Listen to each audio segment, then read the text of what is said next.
आता मॅरिनेट केलेला फिश आपण तळून घेऊया. ही सुरमई आहे आणि ते प्रॉन्स आहेत. ह्याच्यामध्ये तांदळाचं पीठ, थोडासा अगदी 1 चमचा बारीक रवा आणि भंडारी मसाला आणि थोडंसं तिखट. मिठाची गरज नाही कारण आपण मॅरिनेशन व्यवस्थित केलेलं आहे.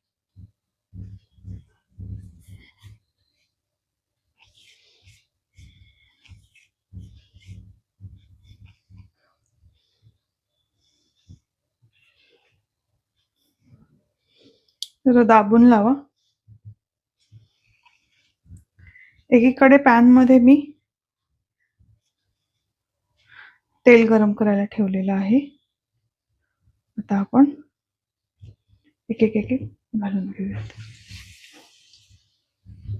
आणि गॅस बारीक ठेवायचा, नाहीतर वरनं जळतील आणि आतनं कच्चे राहतील. आणि आतने जरी शिजले तरी ज्या वेळेला तुम्ही सर्व कराल त्यावेळेला क्रिस्पी राहणार नाही, कारण की त्याच्या आतला वॉटर कंटेंट संपलेलाच नाहीये. त्याच्यामुळे ते लिबलिबीत, कच्चट, मऊ लागतात आणि खायला मजा येत नाही. तर माझं सजेशन आहे की गॅस थोडा प्लीज बारीक ठेवा. बारीक गॅसवरतीच करा. आधी पूर्ण गरम करून घ्यायचं तेल आणि मग छान चुरचुरीत खरपूस तळायचे. चुरचुरीत हा शब्द कोकणातला आहे. भरपूर कोकणातली लोक वापरतात हा शब्द.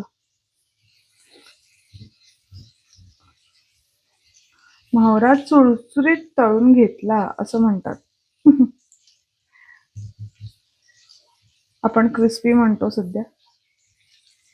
जुने शब्द सगळे विसरत चाललेत.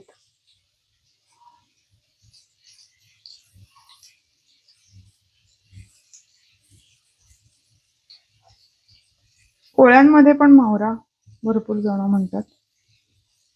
छान वाटतं ऐकायला. हेल काढून बोलतात, मजा येते ऐकायला.